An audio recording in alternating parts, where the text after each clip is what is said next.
안녕하세요. 즐거운 생각 박태수입니다. 오늘 리뷰할 생선은 144번째 전박이 송어입니다. 그저께부터 어제 오늘까지 시트라우트 3 시리즈를 하는데요. 이게 그 시트라우트의 마지막입니다. 이것도 역시 송어라고 돼 있긴 번역은 어, 뭐, 번역은 송어지만 실제로는 민어과에 있고요. 생긴 거는 이렇게 날씬하게 생겼죠. 그리고 점이 많은 게 특징입니다. 학명은 어제, 그제, 오늘까지 전부 속명이 다 같아요. 시노시오스, 어, 거긴 속명이 다 똑같고, 종명은 당연히 다르겠죠. 너블로서스고, 서식지는 비슷합니다. 따뜻한 물, 그러니까 화씨 73도니까 얼마쯤 되나요? 32도를 빼면은 한 40도쯤 되고, 9분의 5를 곱해야 되니까, 20도 내외 정도니까 상당히 따뜻한 물이죠. 얕은 해악 바닥에서 때로 서식을 하고요. 메릴랜드에서 플로리다까지 서대서양에서 삽니다. 여기 두 아가씨인지 아줌마인지는 모르겠지만 두 여자분들이 전박이 송어를 갖고 있죠. 이게 에, 아주 어부 같진 않죠? 그러니까 아주 인기 있는, 흔해서 그럴 거예요. 흔하기도 하고 또 맛도 그런 대로 괜찮으니까 탑 10 낚싯감이라고 합니다. 그 미국에서는. 입 안이 빨갛죠? 입 안 색깔이 그런 거예요. 그 상처를 입은 게 아니고. 통명은 트라우트, 스페클드 트라우트, 스펙, 스포티드 윅피쉬, 스포티드 스퀘키, 게토 트라우트, 살몬 트라우트, 윈터 트라우트, 블랙 트라우트 뭐 이렇고, 한글로는 양지덤목 민어과의 전박이 송어입니다. 뭐 제가 번역한 것 같죠? 길이는 1m까지 가려니까 상당히 크죠. 어제 그제 사흘 동안 한 것 중에 제일 크네요. 평균은 40cm 정도 되고, 무게는 뭐 평균 2파운드니까 1kg까지, 그리고 뭐 많이 나가는 거는 17파운드까지 간다고 그러네요. 오래 살거든요. 미국 남부에 상당히 흔하고, 그래서 낚시감으로 인기가 있다고 말씀드렸고요.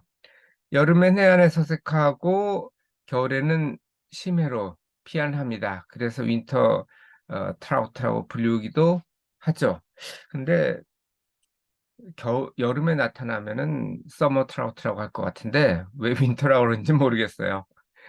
다양한 염도에서 생존이 가능합니다. 보통 바다의 그 염도가 2.5%거든요.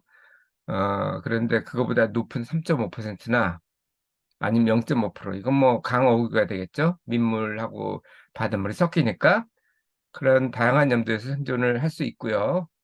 사실 그 염수에서 생존할 수 있으면 민물에서 생존하는 건 좀 쉬워요. 왜냐면 소금물에 있으면 삼투압 때문에 안에 있는 어, 체내에 있는, 그러니까 생선 안에 있는 물이 바닷물로 뺏기죠. 민물은 그 반대고, 그러니까 우리 같은 경우는 민물에 가도 그 안에 밖에 있는 물이, 그러니까 강물이 우리 몸 안으로 잘 안 들어오잖아요. 그러니까 우린 민물에 있을 수 있는 거고, 수돗물에서도 뺏기질 않죠.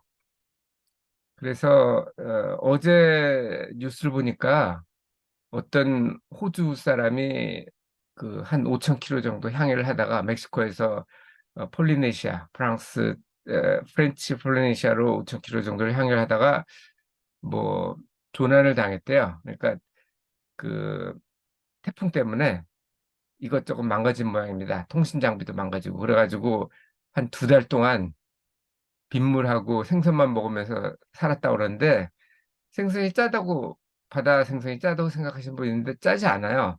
비슷합니다. 오히려 인간 인육이 더 짤 거예요. 모르겠어요. 뭐 제가 맛을 본 건 아닌데 그 생선 안에도 그 삼투압 조절을 한 장치가 있기 때문에 밖에 있는 그 염분 때문에 물을 뺏기질 않습니다. 그래서 생선을 먹으면 그 안에 물이 한 30% 이상 들어있어요. 그래서 생선만 먹어도, 물 안 먹어도 살 수 있습니다. 물은 원래 2주 이상 못 먹으면 죽죠. 그래서 뭐 그런데 뭐 2주 만에 한 번씩 빗물이 내려왔다고 볼 수는 없고요. 그 사이사이 낚시를 해서 그래서 물을 섭취했을 겁니다. 우리 몸이 한 2달 정도는 안 먹어도 안 죽거든요. 예전에 그 어디죠? 그 어디 그 더블린에 있는 북아일랜드 공화국에서 그 스트라이크를 했어요. 어떻게 보면 우리나라 그 독립 투사처럼 그 친구들도 독립을 하기 위해서 영국에서 독립을 하기 위해서 투쟁을 하거든요.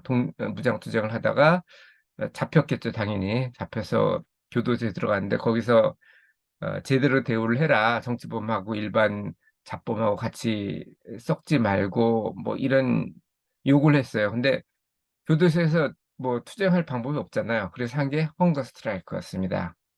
그래서 한 2달이 넘어가니까 한 명씩 죽기 시작했어요. 그걸 다시 얘기하면 이 이렇게 바다에서 조난을 당해도 2달까지는 안 먹어도 안 죽습니다. 근데 물은 안 먹으면 죽어요. 왜냐하면 음식은 우리 안에 우리가 그 비계라는 게 있잖아요. 지방 형태로 저장을 해서 그걸 가지고 우선 쓰고 그게 다 떨어지면 뭐 근육이라든지 그러니까 단백질이나 뭐 이런 것도 분해해서 쓰거든요. 그게 2달 정도라고 합니다. 물론 뭐 살찐 사람은 좀 더 오래 갈 거고 그리고 기본 대사량이 적은 사람도 물론 더 오래 갈 수 있겠죠. 그런데 물은 달라요. 물은 우리가 쓰는 에너지원이 아니고 안에 우리가 기초 대사를 하면 숨을 쉬어야 되잖아요. 숨을 쉬고 그거로 그 ATP를 통해서 에너지를 만들어내죠. 미토콘드리아를 통해서. 그러면 그 과정에서 이 노폐물이 발생해요. 그게 이산화탄소기도 하고 뭐 요소기도 하고 그런데 물이 없으면 배출을 못해요. 배출 못하면 안에 독이 쌓이기 때문에 죽습니다. 그래서 물은 단식 투쟁을 한다 그러는데 그거는 안 먹는 거고 안 마시면 죽습니다. 안 마시면 2주면 죽어요. 안 먹는 거는 2달까지 살 수 있지만 어쨌든 이 친구도 2달까지 살았던 이유는 뭐 물고기를 안 먹어도 사실은 2달까지는 살 수 있는데 그럼에도 불구하고 2주 이상 물을 안 먹고 물을 먹은지 안 먹은지 모르겠어요. 근데 2주마다 비가 왔을 거라고는 저는 생각을 안 하거든요. 뭐 2주 동안 비가 안 왔는데도 불구하고 만약 살아남았다면 그거는 물고기 안에 있는 그 수분을 섭취해서 그랬을 겁니다. 그 바닷물을 먹으면 바닷물이 염도가 높잖아요. 2.5%가 되기 때문에 체내 우리 몸에도 사람 몸에도 물이 70%라는 거 알고 계시죠?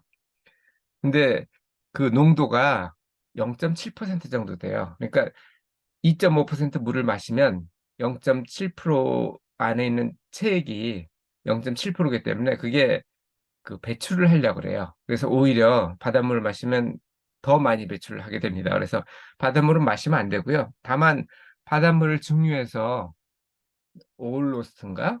뭐 그 최근에 봤던 영화에도 보면 바닷물을 증류하는 과정이 나오죠. 그 통을 갖다가 따가지고 그 안에 물을 넣고 그 위에다가 비닐로 덮어서 그 구배를 만들면 그 물이 응축돼 가지고 떨어지잖아요. 그거는 이제 증류수가 되죠. 그렇게 먹어야 됩니다. 어쨌든 왜 여기까지 나갔나요? 염도에서 그렇게 나왔죠. 다른 민어처럼 비늘이 있는 길쭉하고 부드러운 등 지느러미가 있고요. 입이 윅피시라고 그러는데 입이 되게 약해요. 그래서 그 뭐죠 낚시에 걸리면 입이 찢어지는 경우도 있대요. 그럼 도망갈 수도 있으니까 조심해서 빨리 낚으셔야 됩니다. 그리고 이뿐 아니라 잡히면 금방 상한대요. 그래서 빨리 먹어야 돼요. 빨리 먹거나 냉장을 해야 되겠죠. 등에 푸르트한 반점이 있고 갈색 송어와 비슷한 모양이라서 이걸 등에 반점이 많아가지고 스포티드 송어라고 번역을 했습니다. 영어 번역은 그렇죠. 실제로는 민어고요. 새우와 갑각류를 주로 먹습니다. 하지만 그런 게 없으면 뭐 생선도 먹는데 숭어, 청어, 은어 뭐 이런 것도 먹고 봄에서 여름까지 산란해서 민어류가 원래 발성을 하죠. 크로커가 크럭크럭 하고 소리를 낸다고 그래서 크로커기도 하고 그렇고, 그러니까 민어를 갖다가 어획할 때 보면은 바닷물에 그 막대기 같은 걸 넣어서 대나무 막대기 같은 거 진짜 안이 빈 그래서 안에서 소리를 들어서 이 소리가 나면 거기서 그물을 치고 그런다고 합니다. 어쨌든 수컷은 산란기에 발성을 해가지고 암컷을 유혹을 합니다. 그리고 그렇게 유혹된 암컷은 2도 이상의 염도, 화씨 70도 이상, 그러니까 따뜻한 물, 그러니까 20도 이상, 염도 2%면 일반적인 바닷물이죠. 하구라고 그러니까 하구치고는 좀 진한 염도가 되겠죠. 얕고 풀이 우거진 지역에서 주로 밤에 산란을 한다고 합니다. 그리고 수정된 산란 알은 20시간 내에 부화하니까 상당히 빨리 부화를 하죠. 그리고 또 성장도 급하게 한 뭐 거의 반년에 18cm까지 큰다고 그러니까 엄청나게 빨리 자르죠. 그만큼 많이 먹겠고. 그리고 3년 정도 거기서 성장한 다음에 이동을 합니다. 이게 남획돼 가지고 자망은 못 하고요. 갈고리, 줄, 낚시 이걸 하면 하나씩 잡아야 되니까 좀 많이 못 잡겠죠. 그런 게 주로 이용이 되고요. 회로 먹어도 되고 뭐 당연히 조리해서도 먹어도 될 겁니다. 뭐 민어가 맛있으니까 한번 서부 대서양에 가시면 잡아서 맛보시는 것도 좋을 것 같습니다. 자, 이 내용은 내가 다음 카페 686번에 정리를 했으니까 조금 더 자세한 내용이 필요하신 분은 그쪽을 참고하시면 되겠습니다. 이상 오늘도 즐거운 순간 박대선이었습니다. 감사합니다.